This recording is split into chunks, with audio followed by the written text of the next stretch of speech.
예, 오늘 본문의 말씀은 아마 성경 중에 가장 많이 알려진 그런 내용이 아닌가 생각을 합니다. 성경에 많은 비유와 많은 이야기들이 나오는데 그 중에 가장 복음에 대한 대표적인 그러한 이야기로 우리가 이제 많이 알고 있고요. 심지어는 교인이 아닌 사람들도 탕자 얘기를 하면 대부분 무슨 얘기인지 어느 정도 알 정도로 아마 이 성경에 나와 있는 스토리 중에 가장 유명한 스토리가 아닌가 생각합니다. 누가복음에만 등장하는 이야기인데 사실 이처럼 익숙한 이야기를 저희들이 성경에서 볼 때에 이제 한 가지 좀 조심해야 될 건 뭐냐면은 우리가 이미 다 알고 있는 대로 이것을 그냥 이해한다 이렇게 생각하는 경우가 있습니다. 그래서 원래 성경이 뭐라고 말하려고 하는가라고 하는 이 말씀의 의도를 조금 이렇게 빗나가는 경우들도 좀 있기 때문에 오늘 탕자의 비유, 우리의 잘 알려진 비유지만 이 비유를 들여다보면서 과연 이 본문이 우리에게 어떤 말을 하려고 하는가 다시 한번 생각해보고 또 응답하는 그런 시간 되었으면 좋겠습니다. 누가복음 15장에는 세 가지의 비유가 나오는데요. 내용은 좀 다르지만 그러나 말하려고 하는 그 목적은 동일하다라고 생각할 수 있습니다. 모두 다 잃어버렸던 것을 다시 찾는 것, 바로 이런 스토리인데 첫 번째 스토리는 한 목자가 100마리의 양을 이렇게 치고 있었는데 하루를 다 지나고 이렇게 양들에게 아마 그 먹을 것을 주기 위해서 이리저리 데리고 다니다가 이제 돌아왔는데 보니까 100마리 중에 99마리만 들어와 있고 한 마리가 없어졌다라는 그런 이야기입니다. 그래서 결국 이 목자는 99 이 양을 그 자리에 두고 자기가 왔던 길을 돌아가면서 결국 그 한 마리의 잃어버린 양을 찾으려고 했다. 결국 그 양을 찾아서 기쁨으로 돌아왔다라는 그런 이야기가 첫 번째 스토리고요. 두 번째는 한 여인에 대한 이야기인데 이 여인이 그 은으로 만든 동전 10개를 갖고 있었는데 어느 날 동전을 세보니까 10개 중에 9개밖에 없었다는 거죠. 그래서 하나를 잃어버린 거죠. 그래서 그 하나를 찾기 위해서 빗자루를 들고 온 집을 쓸으면서 그 마지막 그 한 가지 동전을 찾았는데 결국 그 은전을 다시 찾게 돼서 기뻐했다라는 그런 이야기. 오늘 함께 읽은 이 마지막 세 번째에게는 할아버지에게 두 아들이 있었는데 그 둘째 아들이 방탕한 삶과 아주 가산을 다 허비해버리니라 아주 어리석은 삶을 살았는데 결국 멀리 떠나서 이렇게 방황했던 이 아들이 다시 집으로 돌아와서 그 아버지의 품에 안기게 되었다라는 이제 그런 이야기. 결국 아버지가 얼마나 기쁘게 이 아들을 맞았는가 이런 이야기가 여기 등장하고 있습니다.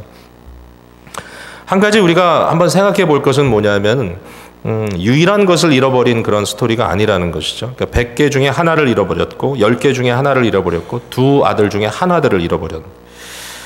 그러니까 하나 유일한 것, 내게 두 개가 없는 그것을 잃어버렸기 때문에 이것을 귀히 여기는 것이 당연하다라는 그런 의미가 아니라 아무리 많은 것이 여전히 남아있다 할지라도 아무리 말 잘 듣는 아들은 여전히 집에 있다 할지라도 그러나 잃어버린 한 마리의 양, 잃어버린 하나의 동전, 또 잃어버린 한 아들을 찾아 나서는 아버지의 심정, 또 한 여인과 목자의 심정이 여기 그려져 있는 것이죠. 오늘 이 메시지가 이 자리에 있는 우리 모두에게 어떤 의미로 다가올까? 뭐 이미 많은 그런 경험을 했던 그런 스토리이긴 하지만 다시 한번 여기에서 그 하나, 잃어버린 그 한 아들, 잃어버린 한 동전, 잃어버린 한 양에 대한 스토리가 가장 우선적으로는 우리 자신에 대한 스토리고요. 내가 최고고 내가 베스트이기 때문이 아니라 이처럼 하나님의 편에서 우리를 보실 때에 하나님은 숫자의 많고 적음의 논리에 계시는 것이 아니라 단 하나라도 그의 것이 이루어지는 것을 하나님은 원치 않으시고 결국 그것을 찾아내신다라는 그런 의미에서 생각을 해야 될 것 같고 결국 내가 하나님께 다시 찾아지고 또 내 이웃의 동일한 상황에 있는 사람들도 찾아져야 된다라고 하는 그런 면에서 한번 또 볼 수 있을 것 같고요.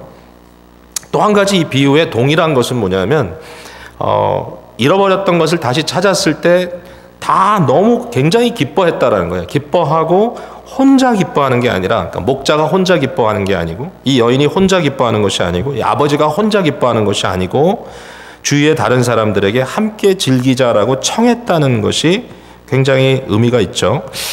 여기 잃었다 다시 찾았다는 것은 다른 게 아니라 죄인이 회개하고 돌아왔다라는 얘기입니다. 회개하고 돌아왔다. 그러니까 죄인에 대한 얘기고 그 죄인이 그의 죄를 회개하고 다시 아버지의 품으로 하나님의 품으로 돌아왔다라는 그런 의미인데 얼마나 기쁨이 큰가를 한번 보죠. 15장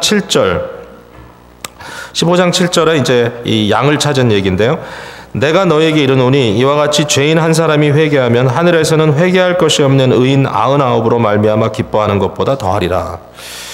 99마리가 남아있는 것은 별 의미가 없다라는 그런 의미는 절대로 아니죠. 그리고 여기에 회개할 것이 없는 의인 99이라고 얘기했는데 세상에 회개할 것이 없는 의인은 없잖아요. 그러니까 이 말은 예수님께서 앞서 우리가 읽지 않았지만 곧 제가 언급할 이 바리새인들이나 서기관처럼 스스로 의롭다고 여기는 사람들에 대한 지금 지적을 하고 계시는 내용이죠. 중요한 것은 죄인 한 사람이 회개하고 돌아왔을 때 얼마나 큰 기쁨이 있는가라는 거죠.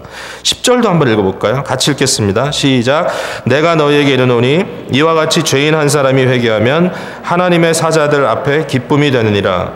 한 사람이 회개하고 돌아오면, 자, 오늘 이 자리에 많은 분들이 지금 이 자리에 앉아 계신데 이 중에 아직도 아버지의 품에 와서 안겨있지 않다라고 느낄 수밖에 없는 상황에 있는 분들이, 이 자리에 어떤 분이 이 시간에 마음속에 죄에 대한 자각과 함께 그것을 주님 앞에 회개하고 돌아왔을 때, 여러분이 주께 회개하고 주의 품으로 돌아왔을 때 어떤 일이 벌어지느냐. 지금 천국에서 하나님 보좌 앞에서 수많은 천군 천사들이 있을 텐데 그들이 너무 크게 웃어서 온 우주가 그 웃음소리로 가득 찬다라는 거죠. 아주 꽉 채워지는 웃음소리. 그 굉장한 파티가 벌어지는 듯한 이런 상황이 지금 벌어질 것이다라는 것이죠. 자, 왜 이런 비유를 우리에게 말씀하고 계시는가 하면은 그 배경은 1절과 2절에 있습니다. 15장 1절 2절. 자, 한번 보죠. 모든 세리와 죄인들이 말씀을 들으러 가까이 나아오니, 자, 여기 세리와 죄인들이 나오죠. 그들은 예수님께 가까이 나와서 예수의 말씀에 귀를 기울였다는 것입니다. 반면에 바리새인과 서기관들이 수군거려 이르되, 이 수군거렸다는 것은 불평했다는 얘기입니다. 이 사람이, 그러니까 예수님이 죄인을 영접하고 음식을 같이 먹는다, 이렇게 불평했다라는 것이죠. 이게 이제 상황입니다. 그래서 예수님이 이야기를 다 하신 거예요. 자, 여기 세리라는 사람들은요, 뭐 다 아는 얘기지만 민족도 배신하고 양심도 배신하고 인간다움도 배신하고 아주 나쁘게 인생을 살아가는 사람입니다. 유대인 중에 로마 정권의 어떤 세력을 좀 일부 얻어서 세금을 걷는 일을 이제 얻게 된 거죠. 그래서 사람들, 이미 가난하고 힘들고 이 식민지 생활에 아주 뼈저리게 아픔을 당하고 있는 동족들에게 가서 그들에게 돈을 뜯어내고, 그러니까 필요한 만큼 이상으로 뜯어내고 바칠 것은 바치고 나머지를 취하는, 그러니까 그 이득을 취하는 아주 악독한 그런 사람들이죠. 이런 사람 싫어하죠. 돈 떼어먹는 사람, 등쳐먹는 사람, 자기밖에 모르는 사람. 너무 나쁜 종류의 사람들이죠. 그래서 세리들 그러면 당시에 최고의 이 죄인이라고 얘기를 했어요. 그 다음에 또 죄인들이라고 하는 이 큰 그룹 안에 온갖 죄인들이 들어있는데, 이것은 뭐 사소한 얘기를 하는 게 아니라요. 사실 여기 나오는 죄인들은 유대인 공동체 안에 들어올 수 없는 사람들입니다. 뭐 창기라고 표현하는 사람들도 있었고요. 그 외에 온갖 범죄로 인하여서 유대인의 공동체로부터 축출당할 수밖에 없는, 이방인들과 같이 여겨질 수밖에 없는 사람들을 의미하거든요. 그러니까 나쁜 사람들이죠. 정말 양심도 없고 아무리 생각해도 이 사람들, 이런 사람들과 우리가 상종할 수 없을 것 같다, 그렇게 느낄 수밖에 없는 그런 사람들인데, 이제 이슈는 뭐냐면 이 사람들이 세례 요한의 이 설교를 듣고 감동받아서 세례를 받기도 하고, 또 이 사람들이 예수 그리스도의 말씀의 증거함을 듣고 그들이 회개했다는 겁니다. 회개하고 돌이켰다, 이 사람들이. 이게 그냥 무조건 죄인들인데 다 받았다 이런 말이 아니라 회개하고 예수님께 다가왔던 사람들을 얘기합니다. 변화되는 사람들이에요. 심지어는 예수님께서 세리 중에 제자를 삼기도 했어요. 12제자 중에 세리였던 제자도 있어요. 또 그 당시에 참 여러 가지 비극이겠지만 이 인간관계 사회 속에서 격리되고 버림받았던 여인 중에서 예수님의 수발드는 여인 중에 한 사람으로 나타나는 그런 분들이 있어요. 그러니까 이분들이 그냥 죄인인데 버려졌는데 예수님이 무조건 죄인들 속으로 들어가서 살았다 이런 말이 아니라 이처럼 예수님은 죄인을 회개시키러 왔고 병든 자를 고치러 와서 실제로 회개시키고 고쳤다라는 얘기죠. 그러니까 이분들이 이제는 하나님의 품에 예수 그리스도의 품에 와서 그리스도의 말씀을 듣게 됐다라는 얘기죠. 근데 문제는 뭐냐면 바리새인과 서기관들의 어떤 기준으로 봤을 때는 여전히 그 사람들을 같이 상종할 수가 없다는 거죠. 마치 유대인들이 예수 믿은 이방인들과 함께 밥을 먹을 수 없다고 했던 것처럼 이 바리새인들은 유대인들 중에서도 종교적인 색채가 강한 사람들입니다. 이들은 율법의 문자적인 지킴을 원하는 사람들이고 또 나름대로 코드를 트레디션으로 만들어 전통으로 만들어서 하나도 남김없이 지켜나감으로써 자기가 하나님의 백성이라고 하는 걸 증명해내려고 했던 사람들입니다. 바리새인들이 그 당시에는 굉장히 훌륭한 종교인들이었는데 예수님은 사실은 그때 굉장히 아주 치명적인 것을 드러내시잖아요. 그러니까 바리새인들이 겉은 번지르한데 너희의 속은 썩은 시체가 있는 무덤과 같다. 회칠한 무덤이다. 그러니까 어쨌든 예수님은 속을 들여다봤기 때문에 그들의 죄가 내면 속에 있다는 것을 지적해내셨지만 그러나 일반적으로 봤을 때 바리새인들은 굉장히 당당한 종교인들이었습니다. 오늘로 얘기하면 뭐 목사 수준 됩니다. 솔직히. 목사 많잖아요. 바리새인이 많았죠. 결국 목사 정도 수준 된다고 봅니다. 그러니까 목사 그러면 앞에서 설교하는 사람이고 기도인도 하는 사람이고 교인들 신방도 하고 위에서 기도도 해주는 나름대로 목사 그럼 예수 믿는 어떤 모습들이 그 안에 어느 정도 드러난다 생각할 수 있지 않겠습니까? 근데 스스로 그것을 굉장히 의로움으로 여기는 그러니까 좀 잘못된 의미에서 복음적이지 못한 굉장히 아주 율법주의적이고 자기에 의해 차 있는 그러한 경우죠. 서기관들은요 한마디로 얘기하면 오늘로 얘기하면 신학자들이에요. 하나님의 말씀에 아주 정통한 사람. 그러니까 예수님은 이 세리와 죄인들이 회개하고 돌아오는 것에 대해서 너무 마음의 기쁨을 가지고 그들과 함께 먹고 마시고 잔치를 벌이고 있는데 당시에 그 목회자 수준 되는 그러한 종교인들과 또 신학자들은 그것을 보면서 어떻게 당신이 랍비라면 어떻게 당신이 유대인 중에 선생이라면 이처럼 악한 사람들과 함께 아무리 그들이 회개한다 할지라도 지울 수 없는 그들의 과거가 있는데 어떻게 그들을 받아들일 수 있느냐. 우린 못 받아들이겠다는 거예요. 종교인들의 입장에서. 아무리 그래도 그들을 받아들일 수가 없다. 우리는 지금 수십 년 동안 하나님만 섬겼는데 수십 년 동안 죄 구렁텅이 속에서 막 헤매다가 살던 그 사람들이 이제 돌아왔다고 그들과 함께 야 이제 너희가 최고야. 그럴 수 없다. 여전히 그들의 죄를 물어야 되고 왜 이렇게 했는지 그 내용을 물어봐야 되고 정말 더 실토하게 해야 되고 더 깊이 그들을 파들어가야 되고 그럴 수밖에 없다. 받아들일 수 없다. 이대로는. 그게 이제 이 사람들의 마음인 거죠. 자, 이런 상황 속에서 예수님께서 이 비유를 얘기하시는 거예요. 자, 세 가지 비유 중에 오늘은 이제 마지막 비유, 세 번째 비유만 이제 집중해서 얘기를 하는 건데 이 탕자의 비유는 여러분 너무 잘 알잖아요. 그 한 아버지에게 이 둘째 아들이 아주 모욕을 준다는 거예요. 아버지께. 무슨 모욕인가 하면은 아버지가 돌아가실 때가 되지도 않았는데 당신이 죽으면 당신의 유산의 일부가 나한테 오지 않겠습니까? 아들이 둘이니까 둘로 나누면 뭐 형이 좀 더 갖는다 할지라도 내 몫이 있을 테니까 좀 주시오.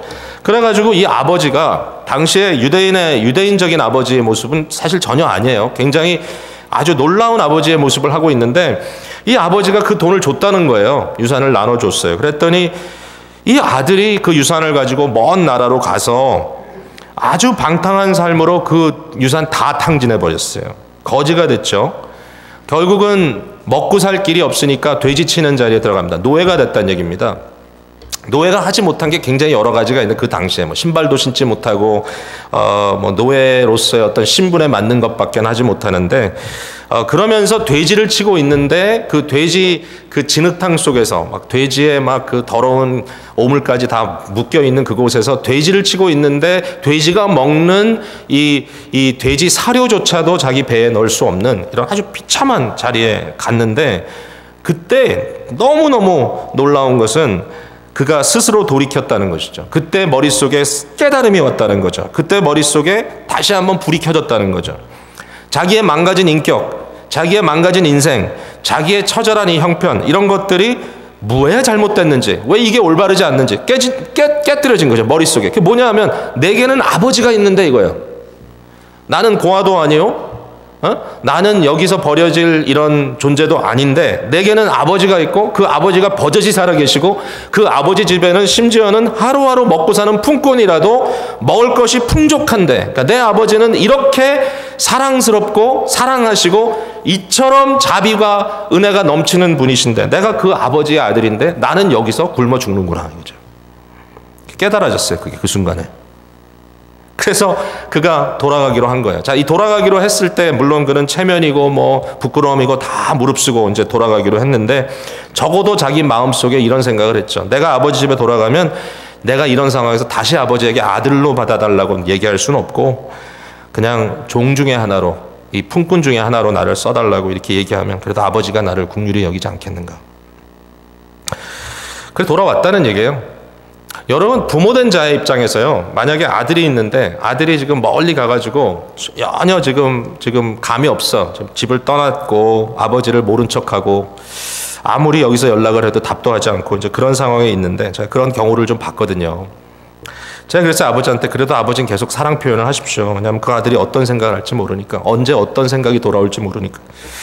만약에 아버지 입장에서 아들이 있는데 아들이 저기 있는데 지금 아들이 지금 이 탕자, 이 아들의 생각처럼 생각을 하고 있다면 여러분 마음이 어떠시겠어요? 아, 내 아버지 집에 가면 풍족함이 있는데 내가 아버지께 감히 아버지라고는 하지 못하고 그냥 종 중에 하나로 나를 써주십시오.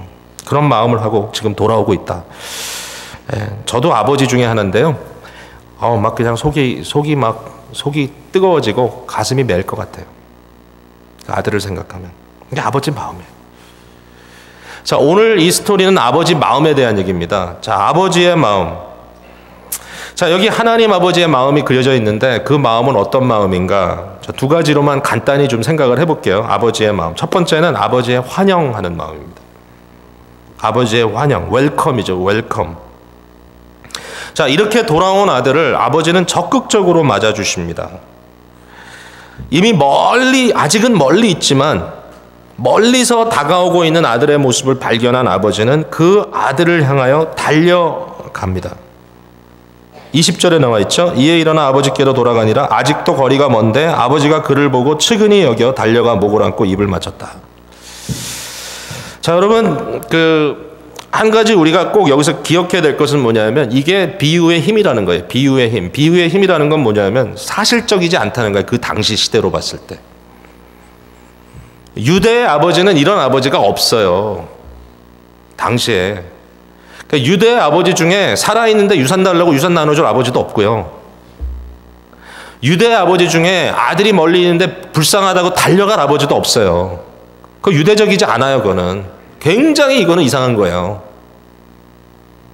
세상에 이런 아버지는 없어요. 그 당시에. 그러니까 이런 아버지가 이해가 안 돼요. 여러분은 어때요? 아마 이 자리에 계신 분 중에 적어도 제 세대 이상, 그러니까 50대 이상 되시는 분들은 아마 그 밑에 분들도 상황에 따라 그럴 수 있는데 아버지 생각하면 아버지에 대한 생각이 물론 연로하신 부모님 생각하면 좀 이렇게 애잔한 마음이 있지만 그러나 서로 이렇게 뭐 뜨겁게 사랑 표현하고 이런 거 잘 모르시잖아요. 네. 아버지가 막 달려와서 껴안으면서 뽀뽀하면서 내가 너를 사랑한다 잘 안 하시잖아요. 그죠? 그러니까 우리가 아는 부모님의 사랑, 사실은 제가 젊었을 때 전혀 이런 걸 이해 못하고 또 미국에서 자랐다고 하는 이런 서구에서 자랐다고 하는 이런 그 프리미엄을 가지고 한번 아버지께 말도 안 되는 질문을 했던 적이 있는데 뭐냐면은 아버지에게 이렇게 질문했어요. 아버지는 나를 사랑하느냐? 말로 좀 해달라. 그게 말이 안 되는 거예요. 우리 문화에서는. 왜냐하면 말을 하면 안 되는 거예요. 그런 얘기는. 말을 안 하는 게 사랑이에요. 묵묵히 사랑하는 거예요. 예. 아들이 힘들고 어려울 때 막 자기 마음은 막 에어지는 것 같지만 힘들고 어려운 아들에게 달려가서 막 이렇게 겉으로 드러나도록 막 아들 챙기는 게 그게 동양적인 부모 아니에요. 도리어 아들이 힘들어도 등을 돌리고 혼자서 슬퍼하는 아버지의 모습이에요. 저희 아버지께서 피난 내려오셨을 때 그때 얘기를 했던 게 그냥 기억이 나는데 뭐 여러분도 아마 들었던 얘기일지도 모르지만 그 젊은 나이에 갓 결혼하시고 이제 48년도에 남쪽으로 피난 내려오시겠다고 이렇게 작정을 하시고 아버지와 작별을 하는데 마지막 작별 인사를 드리는데 방에서 아버지가 나오지도 않으시고 돌아 앉으셔서 벽을 보시고 혼자 울고 계셨다 이런 얘기를 마지막 기억으로 갖고 계시 아버지에 대해서. 근데 그게 그 당시 아버지의 모습이에요. 그러니까 이 탕자의 이 아버지는 이상한 거예요. 그런데 왜 이렇게 얘기했느냐? 이게 스토리의 힘이에요. 비유예요. 근데 이걸 얘기해야 돼. 왜? 하나님 아버지는 세상 아버지와 다른 거예요. 이 세상에서 우리가 생각하는 정도의 아버지가 아닌 거예요. 이건 놀라운 아버지인 거예요. 이거 모든 걸 깨부수는 아버지인 거예요. 모든 파격적인 모든 일반적인 세상의 어떤 그런 문화나 어떤 행보를 깨고 정말 사랑을 사랑으로 송두리째 보여주는 아버지인 거예요. 왜 아버지가 멀리서부터 달려왔느냐? 이제 여기에 대해서 이미 설교자들을 통해서 여러분 많이 들으셨겠지만 기억이 나는 게 있어요. 당시에는 마을 공동체 의식이 대단했어요. 한 아들의 잘못은 한 가정에 대한 잘못이나 한 아버지에 대한 잘못 수치가 아니라 이 방탕한 아들은 결국 그 마을의 비방이요, 마을의 수치예요. 마을에 대한 범죄예요. 그러므로 그 아들이 아버지 집에 돌아오기도 전에 마을 사람들에게 비방받고 마을 사람들의 돌던짐을 받을 수밖에 없었을 거다라고 하는 얘기예요. 이해가 돼요. 아버지를 집을 향하여 가는 이 아들의 길에 있어서 가장 먼 길이 어디였을까? 아마 눈앞에 집이 보이지만 갈 수 없었던 그 마지막 길이었을지도 몰라요. 발이 떨어지지 않는 그 마지막 그 길, 가장 부끄럽고 창피한 길. 근데 그때 아버지가 달려오는 거예요, 내 쪽으로. 달려와서 나를 부둥켜 안고 내가 너를 기다리고 있었다는 말을 하는 거예요. 여기 보니까 아버지가 그를 보고 측은히 여겼다. 측은히 여겼다는 말은 창자가 막 뒤끌었다는 얘기예요. 그게 그 당시 표현이에요.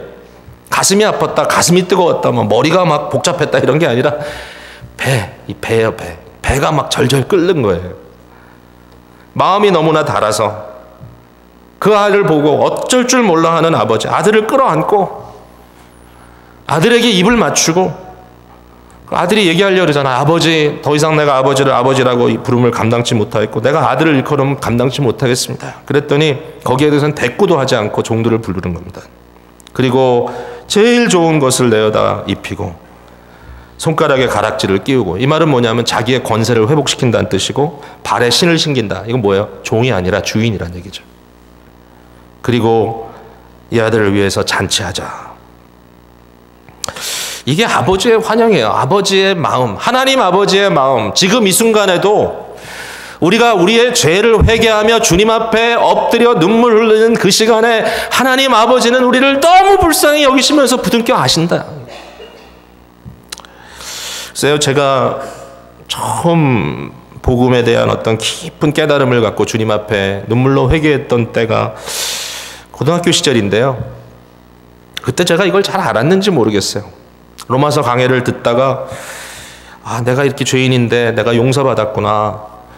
그 생각을 하면서 하나님 앞에 내 죄를 회개하고 눈물 흘렸던 시간들이 기억이 나는데, 정말 그 순간에 내가 좀 더 알았다면 아버지가 나를 어떻게 부둥켜 안고 아버지가 나를 향하여 어떤 마음으로, 어떤 애절한 마음으로 나를 향하여 나를 붙들고 나를 웰커밍하고 계셨다는 것을 알았다면, 지금은 조금 더 아는 것 같긴 해요. 그런데 얼마나 이 기쁨 속에, 이 웰컴 속에 내가 오늘도 감동, 감격하면서 살아가고 있는지.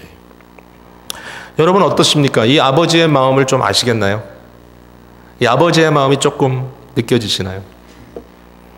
자, 두 번째 아버지의 마음은 아버지의 기쁨입니다. 그러니까 환영뿐만 아니라 기쁨이야. Father's joy. 그러니까 웰컴과 joy가 이렇게 같이 있어요. 잃어버렸던 아들이 돌아온 것에 대한 아버지의 기쁨, 이루 말할 수가 없어요. 그래서 아버지는 혼자 기뻐할 수가 없어서 잔치를 베풀고 축하연을 열었어요. 죽은 아들이 살아났다, 잃었던 아들이 다시 얻어졌다라고 하는 이 아버지의 마음, 특별히 죽은 아들이 다시 살아났다라고 하는 이 기쁨, 이 마음, 정말 이 마음의 기쁨, 이 기쁨이란 건 엄청날 것이다라고 생각이 됩니다. 안타깝게도 저희 공동체 중에도 아이들을 미리 보낸 그런 부모님들이 계셔서 혹시 이런 이야기가 여러분에게 좀 상처가 될 수 있을지도 모르겠지만, 그러나 죽었던 딸이 다시 살아날 수 있다면 얼마나 좋을까. 제가 이번에 비행기 안에서 본 영화가 연평해전이라는 영화인데요. 오래된, 벌써 많은 분들이 본 영화인데 전 처음 봤어요. 근데 그 영화의 한 장면에 정말 가슴을 멍하게 했던 장면이, 그 연평해전에서 뭐 전사한 사람들도 있고 또 중상을 입고 병원에서 치료받다 죽은 경우도 있는데 한 인물이 한 군인이 이제 거의 주인공 격으로 나오는 사람이 이제 치료를 받다가 죽습니다. 어머니는 벙어리라서 말을 못 하시는데 그 어머니가 아들을 지켜보면서 그 옆에 있다가 갑자기 아이의 심장이 멎는 그런 상황이 벌어집니다. 갑자기 뛰던 가슴이 멈춘 겁니다. 의사들이 달려 들어옵니다. 그리고 이 멈춘 심장을 다시 뛰게 하기 위해서 막 가슴에 펌프질을 하고 전기샥을 주고 막 하는데 결국 암만 해도 안 되는 거예요. 뭐 이게 영화니까 저는 좀 영화라면 좀 영화에 좀 반전이 있어야 되지 않느냐. 막 안 뛰다가 펑 한다 갑자기 틱틱틱 뛰면 얼마나 좋을까. 안 뛰는 거예요. 말을 못하는 어머니가 괴성을 지르며 울부짖으면서 그 아들에게 뛰어가서 의사가 손에 붙들고 있더니 전기 하는 거 있죠. 펑펑 튀는 거. 그걸 갖고 아들한테 인공호흡기를 입에다 대고 막 하면서 막 비명을 지르면서 죽어버린 아들을 보낼 수 없어가지고 힘들어하는 그 모습. 좀 다시 살아나게 하면 얼마나 좋을까, 그 순간에. 엄마가 얼마나 기쁠까. 육체의 죽음도 사실 생명으로 돌아올 수 있다면 그것만큼 현실적으로 기쁜 게 없겠죠. 그런데 하나님 아버지의 마음으로 영원한 죽음에서 영원한 생명으로 옮겨지는 자녀들의 모습을 보면서 하나님의 마음의 그 기쁨이 얼마나 엄청난 기쁨일까. 사나 죽으나 우리 주의 것이거든요. 근데 그 하나님께서 다시 살아난 그 아들들을 보면서 바로 우리를 보면서 하나님 너무 기뻐하신다. 하늘의 기쁨, 하나님의 사자들의 기쁨, 천사들이 하나님 앞에서 기뻐서 함께 웃는 소리가 온 우주를 채우는 그러한 모습이 아버지의 마음이다라는 것입니다. 자, 이제 아버지의 마음에 대해서 우리가 이야기를 했다면 이제 그 다음에 마지막 꼭 질문해야 될 게 있는 것 같아요. 그게 뭐냐면 누가 하나님의 마음을 과연 알았느냐라는 것이죠. 누가 이 하나님 아버지의 마음을 알았는가? 본문의 중요한 포인트가 여기 있습니다. 누가 이 마음을 알았는가? 이 아버지의 환영과 아버지의 기쁨을 큰아들은 몰랐다는 거죠. 큰아들은 아버지 곁에서 이 가업을 위해서, 아버지의 사업을 위해서, 그의 농사 짓는 일을 위해서 다 헌신했어요. 그러므로 자기의 눈으로 봤을 때는 집을 떠나서 방탕하고 모든 것을 소진한 아들이 다시 집으로 돌아오는 것 환영할 수 없어요. 물론 뭐 동생이 살아 돌아왔다니까 반갑지 않은 건 아니었겠지만, 그러나 아버지가 가지고 있는 동생에 대한 사랑과 이 기쁨이 너무 지나치다라고 생각하는 거예요. 뭐 이런 생각이었을지 모르겠어요. 우선 잘못은 잘못으로 물어야 한다. 아버지, 지금 아버지가 잔치를 베풀 때입니까? 도대체 이 녀석이 정신이나 제대로 차리고 온 건지 한번 확인해야 됩니다. 지금 이렇게 놓을 때가 아닙니다. 정말 모든 것이 제대로 돌아가고 있는지, 그가 탕진한 재산에 대해서 책임을 질 건지, 앞으로 어떻게 그 문제를 해결해낼 건지 파악을 해야 되지 않겠습니까? 더군다나 참기 어려운 건 뭐냐면 지금 동생한테 베풀어준 잔치의 스케일이 자기가 한 번도 경험해보지 못한 스케일이었어요. 자기는 친구를 위해서 아버지가 염소 한 마리 잡아준 기억이 없는데 지금 이 방탕하고 돌아온 아들을 위해서는 살찐 송아리를 잡았다는 거예요. 공평하지 않다라는 거예요. It's not fair. It's not fair. 네? 나는 수십 년 동안 주님 섬겼는데 겨우 몇 주 이제 돌아와가지고 예수 믿는다는데 이 사람에게 더 관심 가는 것 같아요. It's not fair. 저 사람이 왜 나보다 더 많은 크레딧을 받아야 돼요? It's not fair. 나의 수고와 나의 노력은 누가 생각해 준단 말이에요. 근데 여러분, 그게 비유의 포인트는 아니에요. 그러니까 다시 말해서 여러분의 수고와 여러분의 눈물과 여러분의 노고를 하나님께서 알아주시는 거 알아주시죠. 그러나 중요한 건 뭐냐면 그것을 알아주시는 주님께서 또한 잃어버렸던 사람이, 죄인이 회개하고 돌아오는 것 기뻐하신다는 얘기구나. 문 밖에서 아들이 들어오지 않습니다. 그런데 이 아들에게 아버지는 역시 나가서 이제 권고하잖아요. 야, 아들아, 너 이거 화낼 일 말은 아니야. 걔도 네 동생 아니냐? 네 동생이 죽었다가 살아왔고 네 동생이 잃어버렸다 다시 찾았으니까 너도 나처럼 좀 기뻐할 수 없니? 이게 누구 얘기예요? 바리새인과 서기관들 얘기예요. 바리새인과 서기관들에 대한 얘기예요. 그들이 바로 이 큰아들처럼 세리와 죄인들이 돌아오는 것을 그들이 받아들이지 못한 거예요. 도리어 불평한 거예요. 어떻게 이렇게 사랑받을 수 있느냐? 안 된다는 거예요. 아버지는 뭐라 그러시죠? 내 마음을 좀 이해할 수 없니? 여러분, 누가 하나님 아버지의 마음을 이해했습니까? 누가 하나님 아버지의 마음을 알았을까요? 사실 오늘 이 스토리의 포인트는요, 그 하나님 아버지의 마음을 진정 알았던 그분에 대한 얘기예요. 그분이 누구냐면 바로 이 스토리를 지금 말하고 있는 예수님이에요. 예수님은 참 아들이에요. 예수님은 우리의 맏 형이에요. 맏 오빠예요. 예수님은 우리의 브라더리예요. 그리고 그 예수님이 바로 세리와 죄인들을 데려다가 밥 먹여주시는 분이에요. 아버지의 마음을 알았기 때문에, 이 아버지의 마음을 표현하기 위해서 이 세상에 오신 분이기 때문에.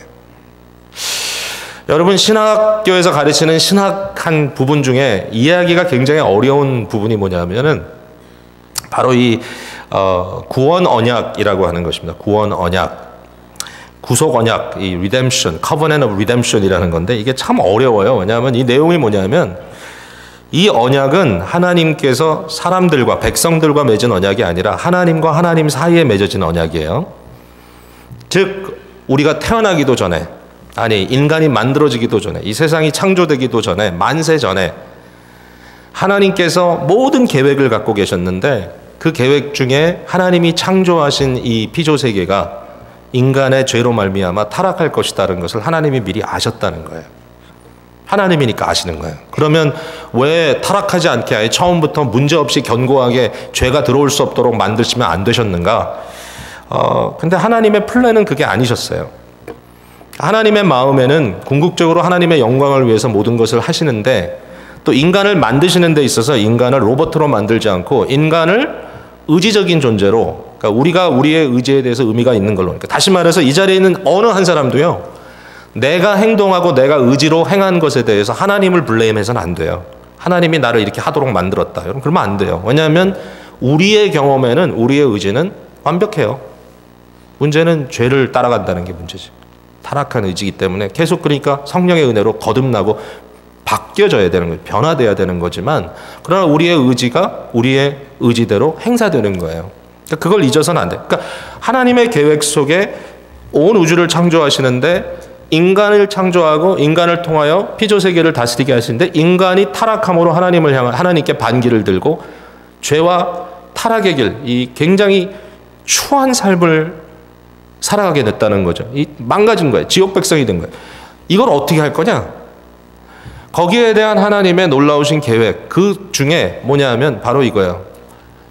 누가 가야 돼요. 그리고 가서 구원해야 돼요. 어떻게 할 거냐라는 그 계획 속에 성부 하나님과 성자 하나님, 성자 결국 그리스도 예수로 이 땅에 오신 그분께서 둘이 언약의 약속을 맺는 거예요. 아버지는 구원을 계획하시고 그 아들은 어떻게? 아버지, 제가 가겠습니다. 제가 때가 되면 when the time had fully come, 때가 참에 내가 인간으로 가겠습니다. 내가 그들 사이에 들어가서 그 더럽고 추한 돼지우리 사이로 들어가서 그들을 끄집어내겠습니다. 내가 내 생명을 송두리째 던지겠습니다. 내가 죽을 수 없는 존재지만 인간이 되어 죽겠습니다. 그리고 그 죽음의 피 흘림을 통하여 사죄의 역사를 일으키고 아버지께 백성들을 회복시키겠습니다. 왜? 아버지의 마음이 그거니까. 잃어버렸던 백성들, 망가진 자들이라도 다시 구원해내시고자 하시는 것이 아버지의 마음이고 그 돌아오는 것을 환영하고 그 돌아옴에 의하여 너무 기뻐서 그 기쁨을 이기지 못하시는 아버지시니까 내가 그 기쁨, 내가 그 웰컴, 바로 그 아버지의 폭발적인, 이 아버지의 익스플로시브한 이 폭발적인 그 사랑을 내가 안고 가겠습니다. 그래서 내가 가서 인간 역사 사이에 그 사랑을 폭발시키겠습니다. 왜냐하면 그것이 아버지의 마음이니까. 이게 예수님이 하시는 거예요. 결국 그 약속이 있었기 때문에 우리가 구원받았다는 거예요. 이게 참 어떻게 보면 앞뒤 좌우를 맞추기가 쉽지 않은 얘기인데, 저도 이거를 들을 때 정말 이걸 어떻게 내가 해야 될까. 그러나 만세전에 구원을 계획하셨다고 하는 성경 말씀의 증거 속에 갑자기 어쩔 수 없어, 느닷없이가 아니라 이미 하나님의 마음속에, 성자 그리스도의 마음속에 우리를 구원해내시겠다고 하는 이 뜨거운 사랑의 의도, 이것이 있었다. 그래서 구원이 이루어졌다. 이게 우리의 맏형 되신 예수 그리스도의 마음입니다. 자, 오늘 이제 우리가 바로 이런 예수 그리스도를 통하여 하나님과 화목하고 하나님의 자녀라 일컬음 받을 수 있는 그 권한을 영적으로 우리가 받았다. 실제로 우리가 누리게 됐다. 이것이 복음이라면 이때 우리 예수님께서 우리에게 하시는 말씀을 귀담아 들어야 되겠죠. 그럼 뭐죠? 너희도 좀 내 마음을 가져라 하는 거죠. 이 아버지의 마음을 좀 나만 알고 있지 말고 너희도 좀 알면 안 되겠니? 예수 그리스도의 제자된 너희들이 나와 함께 이 웰커밍하는, 이 기뻐하는 이 마음을 함께 나눌 수 없겠니? 이게 교회 공동체인 거죠.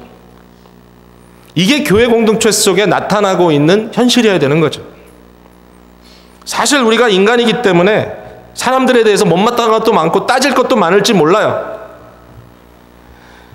제가 참 이번에 2주 동안 중국과 뭐 동아시아 사역에 이렇게 가서 지내면서 몇 가지 좀 문제점들도 있고 이랬던 상황에서 지금 가가지고 굉장히 처음에는 굉장히 고민들을 안고 갔던 것들이 좀 있었거든요. 근데 너무 마음속에 감사 있어요. 감사 감격이 뭐냐면요, 얼마든지 그런 문제가 있을 때 힘 있는 사람들이 그걸 정치적으로 해결하려고 그러고, 힘 있는 사람들이 돈으로 해결하려고 그러고, 그거를 자기의 어떤 식대로 어떻게 보면 좀 그것을 미화시켜가지고 문제가 아닌 것처럼 얘기하려고 할 수도 있고 하지만, 너무나 놀라운 건 뭐냐면 그 순간에 성령께 붙들림 받은 사역자들이라고 하는 증거가 뭐냐면은 눈물로 회개하는 거예요. 눈물로 회개하는 거예요. 서로. 너무 감사했어요. 야, 이게 공동체구나.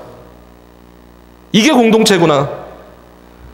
내 문제가 뭔지 들여다보고 상대의 문제가 있다 할지라도 주님, 내가 저들의 죄를 용서한 것처럼 나의 죄도 용서해 주십시오 라고 말할 수 있는 신앙 공동체.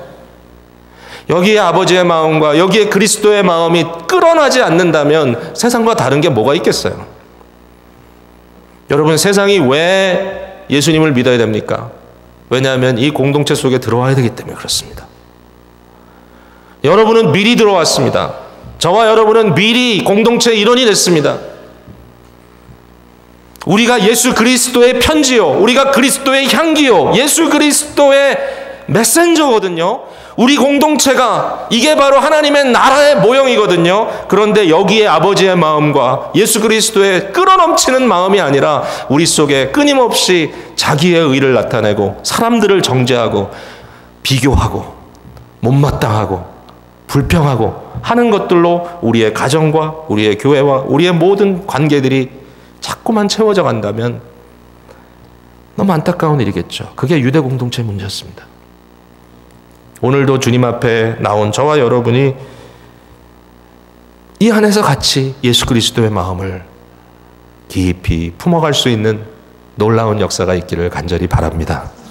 한 사람도 좀 소외감 없이 오직 복음에 응답하는 그 기쁨이 우리의 모든 가치가 됐으면 참 좋겠다. 아버지의 마음을 생각하시는 저와 여러분 됐으면 좋겠습니다. 기도하겠습니다.